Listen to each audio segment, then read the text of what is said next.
देख रहे हैं न्यूज़ 24। मैं हूं विपनेश माथुर और 10 बजे के बुलेटिन की शुरुआत करते हैं बैटल ऑफ बंगाल के साथ। और बंगाल से बड़ी खबर यह है कि मुख्यमंत्री ममता बनर्जी का इलाज कोलकाता के एसएसकेएम अस्पताल में चल रहा है। कल ममता बनर्जी नंदीग्राम में जख्मी हो गई थी। ममता बनर्जी के पैर में प्लास्टर चढ़ाया गया है, जिसकी तस्वीर इस वक्त आप देख पा रहे हैं। ये अस्पताल के भीतर की तस्वीर है। ममता बनर्जी आपको नजर आ रही हैं, उनके पैर पर प्लास्टर चढ़ा हुआ है। गंभीर चोट ममता बनर्जी को आई है।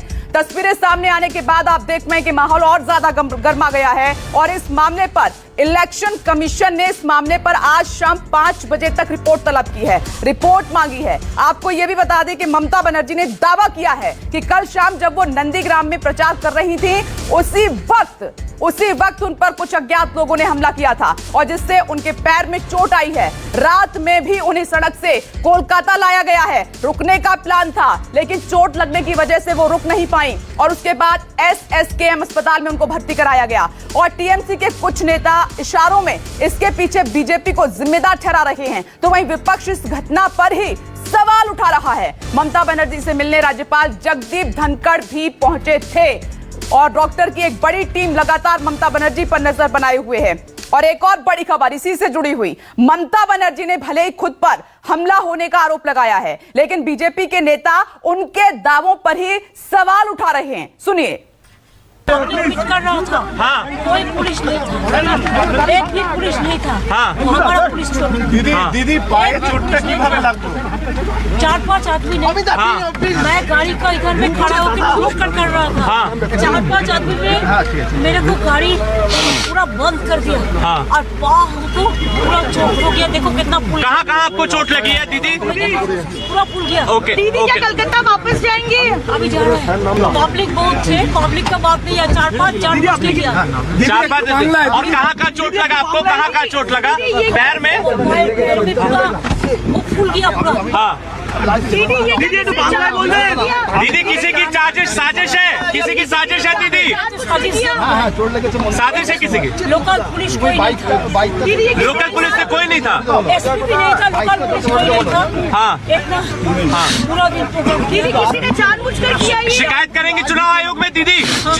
शिकायत करेंगे चुनाव आयोग में? जानबूझ के किया। हाँ। ये क्या तालिबान है कि ममता बनर्जी के काफिले पर अटैक होगा? 300 पुलिस रहती है उनके सिक्योरिटी में, 300 पुलिस और रास्ते में कम से कम 4000 पुलिस। तो ममता बनर्जी के पास पहुंचता कौन है? उनकी सिक्योरिटी। तो सिक्योरिटी जो SS4 IPS को उन्होंने सिक्योरिटी इंचार्ज बना कर रखा है, तो चारों को तो पहले सस्पेंड करना चाहिए। और अटैक करने वाला आदमी कोई हवा में तो आके अटैक नहीं किया, उस भूत तो नहीं था कि भूत आके अटैक कर गया, तो उसको पकड़ना भी चाहिए था। तो ममता बनर्जी ने फिर एक सिंपैथी लेने के लिए नाटक। तो आरोप प्रत्यारोप का दौर भी शुरू हो गया है। वहीं इस नंदीग्राम में हुई इस घटना के कुछ चश्मदीद भी सामने आए हैं, जिन्होंने ममता बनर्जी के दावों पर ही सवाल खड़े कर दिए हैं। चश्मदीदों ने कहा है कि ममता की गाड़ी की सड़क किनारे लगे खंबे से टकरा गई थी और जिससे ममता बनर्जी को चोट लगी थी। सुनिए चश्मदीद क्या कह रहे हैं। अहमदाबाद रोड से आया था, उसके बाद उनको देखने के लिए सारी जनता जड़ हो गई। से उसने उन्हें निकालने के समय उसमें सबाई घिरने देखने के लिए घिर गए। उस समय उनके चोट लग गई गले में और पैर में। सब उनको घेर कर खड़े हुए थे हाँ, देखने के लिए खड़े हुए थे। मेनली दरवाजे में किसी ने धक्के देने की जो नहीं उस धक्के तो नहीं दिए, लेकिन घेर के खड़े हुए थे। बेटा मैंने जब गाड़ी में रनिंग अवस्था में स्लोली चल रहा था उसको না কোনো পলিটিক্যাল পার্টির সঙ্গে সক্রিয়ভাবে যুক্ত নয়। আজকে সিএম এখানে এসেছিলেন, সিএম একটা চোটও পেয়েছেন, আপনি কি ছিলেন তখন? কি দেখেছেন? স্পটে ছিলাম তো মানে প্রসঙ্গত মুখ্যমন্ত্রী এসছে এখানে স্থানীয় একটা মন্দিরে পুজো দেবেন, সেই হিসাবে ওইখানে নেমে পুজো দেওয়ার আছে প্রোগ্রাম আছে। তো আমরা এইখানে মানে মুখ্যমন্ত্রীকে দেখার জন্য সাধারণ মানুষের হয়েছে। তো ওখানে দুটো ছিল মানে পিলার ছিল, লোহার দুটো পিলার ছিল, যাতে বড় গাড়ি ওইদিকে ছোট রাস্তার ভেতরে না ঢুকে, তার জন্য আগে থেকে 2-3 বছর আগে থেকে পোতা আছে। তো সাধারণত মানুষজনের ভিড়ের ফলে ওই পিলার দুটো যে পাশে আছে ড্রাইভারের মানে দৃষ্টির বাইরে গেছে। তো প্রসঙ্গত সেখানেই এটা দাঁড়িয়ে গেছে গাড়িটা দাঁড়িয়েছে। তো দাঁড়ানোর পরে ওদের মানে কি বলে পাবলিককে সরানো হচ্ছে। তো পাশে ওই গেটটা খুলেছে, গেটটা খোলার ফলে ওই লোহার পোস্টগুলোতে ধাক্কা লেগে ব্যাক করেছে এটে মানে গেটটা।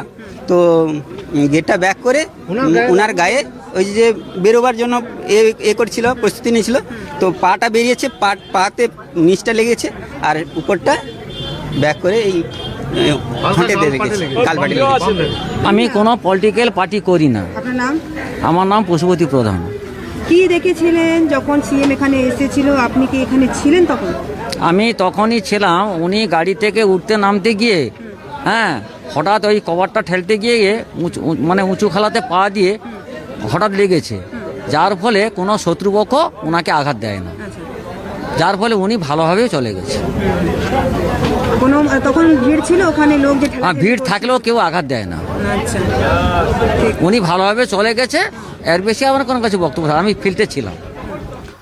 तो ये चश्मदीद हैं जो उस वक्त वहां पर नंदीग्राम में मौजूद थे। इनका ये कहना है कि गाड़ी जो है खंबे से टकराई, किसी ने दरवाजा बंद नहीं किया, जबकि ममता बनर्जी कह रही हैं कि जानबूझकर गाड़ी का दरवाजा बंद किया गया, जिसके चलते उनको गंभीर चोट लगी है, वो अस्पताल में भर्ती हैं।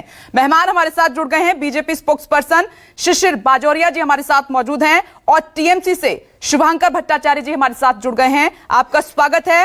कोलकाता, जहां पर ममता बनर्जी SSKM अस्पताल में भर्ती हैं, उसके बाहर मनोज पांडे आपको नजर आ रहे हैं और साथ ही दिल्ली से मनीष कुमार इस वक्त हमारे साथ मौजूद हैं। चर्चा की शुरुआत करेंगे, लेकिन सबसे पहले आपको कोलकाता लिए चलते हैं। मनोज, क्या इंफॉर्मेशन और मिल रही है? कैसी हैं ममता बनर्जी, क्या कह रहे हैं डॉक्टर?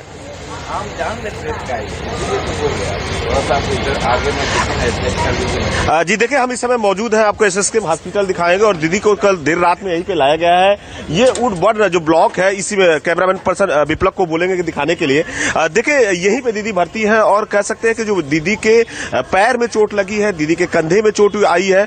और जिस तरह से देखे कि कल वहां पे दीदी ने अपने आप को सीने में दर्द की भी बात कही थी, तो जाहिर सी है जो उनके सीने में भी दर्द यहाँ पे है, उसका सारा जो डॉक्टर है, डॉक्टरों के देख रेख उनकी निगरानी चल रही है। तो कह सकते हैं कि पूरी की पूरी अभी तक डॉक्टरों का कहना है कि 48 घंटे तक उन्हें देख रेख में रखा जाएगा। और आपको बता दें कि अभी जो हमारी डॉक्टरों से बात हो रही है, 12 बजे एक बुलेटिन जारी होगा, उसके बाद ही पता चल पाएगा कि दीदी की स्थिति अभी क्या है। जिस तरह से देखें कि उनके पैर में गंभीर चोट आई है, तो जाहिर सी बात है यहाँ पे देखें पूरी यहाँ पे जो टीएमसी के नेता है और सारे लोग यहाँ पे मौजूद है। तो कह सकते हैं कि दीदी का जो देखभाल चल रहा है और साफ तौर पर 12 बजे तक जो बुलेटिन आएगा उसमें पता चल पाएगा कि दीदी की क्या स्थिति है और दीदी कितने देर तक यहाँ पे रहेंगे, कितने देर तक। लेकिन साफ तौर पे डॉक्टरों का कहना है कि अभी 48 घंटा उनको देख रेख कहा जाएगा, क्योंकि उनको चोट आई है, कंधे में भी चोट लगी है, पैर में काफी सूजन है, जिस तरह से प्लास्टर किया गया है और सीने में भी दर्द की शिकायत है। तो देखिए, यहाँ पे काफी लोगों की भीड़ है सुबह से, जिस देर रात में काफी जो टीएमसी के समर्थक थे, जो लोग थे, यहाँ पे पहुंचे हुए थे। और कह सकते हैं कि देखिए, दीदी को यहाँ पे देखने का जो लगातार सुबह से हम देख रहे हैं, काफी लोगों का तांता यहाँ पे लगा हुआ, टीएमसी के बड़े नेता है और हर कोई यहाँ पे पहुंच रहा है। तो कह सकते हैं कि दीदी के लिए यहाँ पे बनाए रखिएगा। मनोज ने जानकारी दी है कि 12 बजे एक हेल्थ बुलेटिन जारी किया जाएगा, उसमें बताया जाएगा कि दीदी की हालत कैसी है, लेकिन 48 घंटे ऑब्जर्वेशन में उनको रखा गया है। मनीष, आपके पास आते हुए, टीएमसी का आरोप है, ममता बनर्जी का आरोप है कि बीजेपी ने कराया है ये सब कुछ, लेकिन बीजेपी ये कह रही है कि सहानुभूति के लिए दीदी ऐसा कर रही हैं। क्या और रिएक्शन इस पर मिल रहे हैं? बिल्कुल विपनेश, बीजेपी का साफ तौर पे कहना है कि सहानुभूति के तौर पे कहीं ना कहीं ये ममता इस पूरे घटना का इस्तेमाल कर रही है। उन्होंने साफ तौर पे बीजेपी के अलग अलग नेताओं का ये बयान है, कुछ हालांकि सहानुभूति भी प्रकट कर रहे हैं, कह रहे हैं कि उनको इलाज लेना चाहिए, लेकिन सबसे प्रमुख हमें चुनाव आयोग के रिपोर्ट का इंतजार करना चाहिए, क्योंकि चुनाव आयोग ने वहां के प्रशासन से जो है रिपोर्ट मांगी है। आज शाम 5 बजे तक उनको रिपोर्ट सबमिट करनी है। तो क्या घटना किस तरीके से हुई, क्या जिस तरीके से चाहे अधीर रंजन चौधरी कह रहे हैं, चाहे बीजेपी नेता कह रहे हैं कि ये नाटक है, ये देखना होगा, ये तस्वीर उससे साफ होगी। और एक चीज समझ लीजिए विपनेश, कि ममता बनर्जी ने जो ये दांव खेला है, अगर आप इसको अगर बीजेपी के इसमें अगर माने, तो ये एक बहुत बड़ा दांव है। ये इसलिए बहुत बड़ा दांव है क्योंकि आप बंगाल राजनीति जो है वहां पे लगातार हिंसा हम कई सालों से होते हुए देखे हैं। तो क्या चुनावी जो है वहां जो समर चल रहा, क्या वो हिंसा? एक मिनट में यहाँ पर रोकना चाहूंगी, एक बड़ी खबर हमें मिल रही है, सीधे रुक कर लेते हैं। बंगाल ब्रेकिंग, नंदीग्राम में बीजेपी और टीएमसी समर्थकों में झड़प हो गई है। ममता पर हमले के बाद भिड़े दोनों पार्टी के कार्यकर्ता और घटना वाली जगह पर पुलिस के बड़े अधिकारी पहुंचे हैं। ये देखिए तस्वीरें आपके सामने हैं कि कल ममता बनर्जी को चोट आई है, अस्पताल में भर्ती है, लेकिन इधर बीजेपी और टीएमसी के कार्यकर्ता लड़ रहे हैं। हालांकि पुलिस मौके पर पहुंच चुकी है और उनको समझाया जा रहा है। अब चर्चा की शुरुआत कर लेते हैं। शुभांकर जी, क्या लग रहा है कि ये सब क्या बीजेपी ने करवाया है? और जो चश्मदीदों को हम सुन रहे हैं जो नंदीग्राम में उस वक्त मौजूद थे, वो ये कह रहे हैं कि गाड़ी का जो गेट है किसी ने बंद नहीं किया जानबूझकर, पोल से टकराई थी गाड़ी, उसके बाद वो गेट अपने आप बंद हो गया, इसकी वजह से दीदी को चोट आई है। देखिए, मजे की बात यह है कि इतनी जल्दी सारी चीजों का खुलासा और सारी चीजों के चश्मदीद गवाह सब कुछ सामने आ जाते हैं। आप कई केसेस में आपको बता सकता हूँ जिसमें खुलेआम चीजें होती चली आई कई अन्य प्रदेशों में। अभी आपसे मैं बात करूंगा, आप कहेंगे देखिए आप बंगाल की बात छोड़ के कई दूसरे प्रदेश की बात। यहाँ पे चश्मदीद गवाह कैसे पैदा हो जाते हैं, अचानक लोग आके और पहले क्लेम करने लग जाते हैं कि मैं किसी पार्टी से नहीं हूँ, और ये बिल्कुल रटा रटाए तरीकों से ये सब जो चश्मदीद गवाह पैदा होते हैं तो ये शक के दायरे में आ जाता है। दूसरी बात, इतना बड़ा कांड यूपी में हो जाता है, विकास दुबे का जो प्लान करके यहाँ पे पूरा उसका एग्जीक्यूट किया जाता है, उसको रास्ते पे गाड़ी पलट जाती है, गांव वाले देखते हैं कि पलटी गाड़ी, वहां पे कोई ड्रैग का निशान नहीं, उसमें कोई चश्मदीद गवाह नहीं पैदा होता, कहीं नहीं आता, जबकि बीच गांव में ही होता है, दिन दहाड़े होता है। लेकिन वहां पे रात के अंधेरे में भी अगर कोई चीज हो जाती है तो चश्मदीद गवाह भी पैदा हो जाते हैं, जैसे वो बैठ के वहां पे फोटो खींचने के लिए पहले से तैयार थे। तो ये सब शक के दायरे में आने वाली बात है। और बीजेपी के, अभी मैं देख रहा था, आज वो नेता अर्जुन सिंह एक टाइम पे जो है ममता बनर्जी को मां कहते हुए नहीं सकते थे, आज इनको सारी बातें, लेकिन शुभांकर जी एक सवाल मेरा है, ये है, मैं इस पर जवाब चाहती हूँ कि जो सीएम की सुरक्षा होती है, आप देखते हैं कि Z+ सुरक्षा, कड़ा घेरा होता है, कैसे कोई पहुंच सकता है वहां तक? और आप ये कह रहे हैं कि चश्मदीदों ने कहा कि हम किसी पार्टी से नहीं, दरअसल ये सवाल उनसे पूछा गया था, तब उस सवाल के जवाब में उन्होंने ये सब कहा। तो इस सुरक्षा घेरे में ऐसे कैसे कोई पास पहुंच सकता है? ये देखिए, ये किसी मजे की बात है। यहाँ पे JP Nadda ji Z+ security के साथ चलते हैं। Z+ सिक्योरिटी समझते हैं ना?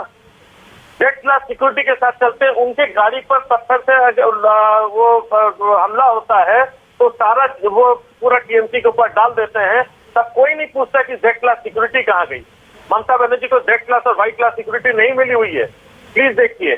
दूसरी बात, इस समय पुलिस सर्विसेज जो हैं वो इलेक्शन कमीशन को वो करी, और इलेक्शन कमीशन इस समय बीजेपी के हाथ में जाके काम कर रहा है। वो साफ साफ दिखाई देता है जिस तरीके से पूरे प्रोग्रामिंग को सेट किया जाता है, प्रदेश के चुनाव को सेट आप कह रहे हैं कि पूरी प्रोग्रामिंग को सेट किया गया। शिशिर जी, ममता बनर्जी खुद को क्यों चोटिल करेंगी? कोई खुद को चोट क्यों पहुंचाएगा? इलेक्शन कमीशन को रिपोर्ट कर रहा है। शिशिर जी,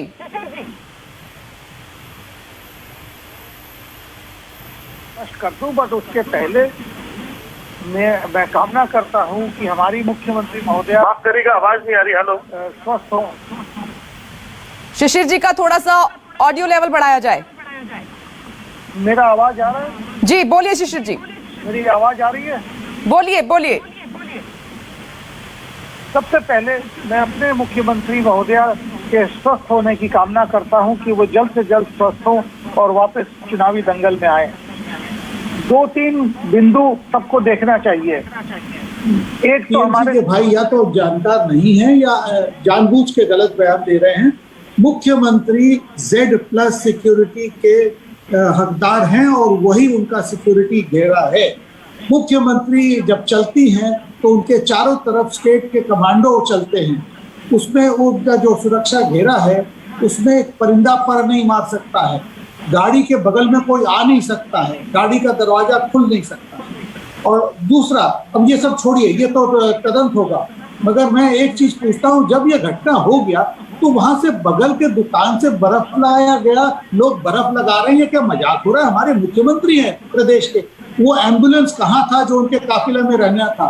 वो एम्बुलेंस कहाँ गायब हो गया? दूसरा, जब मुख्यमंत्री बाहर जाती हैं तो एक सेफ हाउस चिन्हित होता है, एक हॉस्पिटल चिन्हित होता है, जहाँ की तो कोई अचानक कोई घटना हो तो उनको एकदम से ले जाया जाएगा, वो सब कहाँ गायब हो गया? कि उनको क्या वो ग्रीन कॉरिडोर या रेड कॉरिडोर बना के कलकत्ता लाया गया? और यदि इसके बीच में कुछ होता, वो हमारी भी मुख्यमंत्री है। देखिए, हमारे यहाँ का पुलिस प्रशासन एकदम उसका राजनीतिकरण हो गया, और यदि वो अक्षम है तो मैं बोलता हूँ केंद्र सरकार उनको सुरक्षा मुहैया कराए। अच्छा, और मुख्यमंत्री अभी कुछ दिन पहले ही 4 बड़े IPS ऑफिसर्स को अपने सिक्योरिटी में लाई, जिसके जो निदेशक और अतिरिक्त निदेशक खुद वहां पर मौजूद थे नंदीग्राम में। मगर हम लोग को तो ये सुनने में आया है कि वो अपना काम छोड़ के वो वहां पर मुख्यमंत्री के वोट बटोरने के लिए जा रहे थे। जवाब दीजिए शुभांकर जी, जवाब दीजिए। काफिला होता है कल हम सीएम के पास, निर्वाचन आयोग पूरा काफिला होता है, उसमें एम्बुलेंस भी होती है, सुरक्षा घेरा काफी कड़ा होता है। वो एम्बुलेंस उस वक्त कहाँ थी जो सवाल उठा रहे हैं शिशिर जी? देखिए, एम्बुलेंस की बात कर रहे हैं, उधर से उनको इमीडिएटली ले जाया गया था। आज SSKM हॉस्पिटल में वहाँ पे है, आपने भी खुद भी आपने अपने रिपोर्ट पर बताया। और एक बात मैं आपको बता दूं, देखिए मैं जब आपको बात कर रहे थे सीसीटीवी में चुपचाप सुन रहा था, मुझे सीसीटीवी की जबकि ऑडियो नहीं मिल रही, लेकिन एक कंटिन्यू चिल्लाने की आवाज आ रही है। बोलिए शुभांकर जी। देखिए, मैं अपनी बात रख सकता हूँ, मैं शिशिर जी की बात को यहाँ पे मैं न सुन पा रहा हूँ ज्यादा शिशिर जी की ऑडियो, नहीं इधर से ऑडियो बहुत कम आ रही है। एनीवे, मैं जितनी बात मैं इसके बारे में जानता हूँ मैं वो बता सकता हूँ।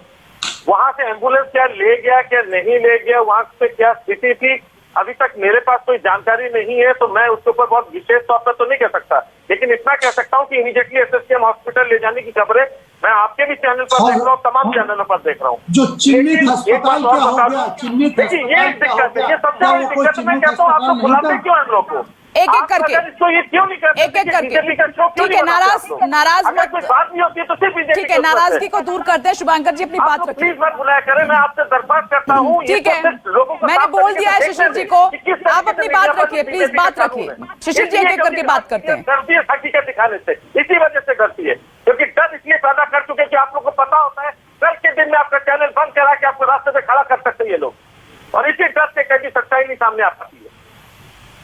लेकिन जी शिशिर जी बोलिए, अब बोलिए शिशिर जी। मेरा एक सवाल यहाँ पर यह है कि जिस तरीके से बीजेपी एलिगेशन लगा रही है, जिस तरीके से बीजेपी बात कर रही है, क्या ये ठीक है? आपको याद होगा कि जेपी नड्डा उनके काफिले पर हमला हुआ, कैलाश विजयवर्गीय के काफिले पर हमला हुआ, तो आपने सीधे टीएमसी पर आरोप लगा दिया था। तब उन्होंने भी यही सवाल उठाया था कि सुरक्षा घेरा इतना कड़ा होता है, कैसे कोई घुस सकता है? आज वही बात आप कह रहे हैं। मैं उसका लेकिन जवाब दे दूं। आपका ये कह देना कि ये जानबूझकर किया है, सहानुभूति के लिए क्या किया है, तो क्या ये ठीक लगता है क्या? नड्डा जी के काफिले में 9वां या 10वां गाड़ी में मैं खुद था, मैं उस पे एक लेख भी लिखा हूं। वहां पर जो पूरा राज्य का पुलिस तैनात था वो मुख्य दर्शक था। जो नहीं सर, मेरा सवाल ये कि आपके नेता कह रहे हैं कि ममता बनर्जी ने ये खुद हमला करवाया है, सहानुभूति के लिए किया है। क्या एक प्रदेश की मुखिया ये सब करेंगी? उनके पैर में प्लास्टर चढ़ा हुआ है, उनके पैर में प्लास्टर चढ़ा हुआ है, उनको गंभीर चोट आई है, 48 घंटे ऑब्जर्वेशन में उनको रखा गया है। मैं अपने तृणमूल के भाई से केवल ये सवाल किया, और आपके माध्यम सबको ये सवाल कर रहा हूं कि हमें ये बता दीजिए उनका जो सुरक्षा कवच कल कहां गायब हो गया, एम्बुलेंस कहां गायब हो गया, सेफ हाउस कहां गायब हो गया, और हॉस्पिटल कहां गायब हो गया, इतना बता दीजिए। और यदि बीजेपी का कोई किया तो उसको पकड़िए ना। रात भर में पुलिस पकड़ने में असक्षम क्यों रहा? पकड़िए। हम तो बोलते हैं ऐसा हो नहीं सकता है कि ऐसा कोई गंदगी। चलिए ठीक है, आप नहीं मानते हैं कि उन पर हमला हुआ।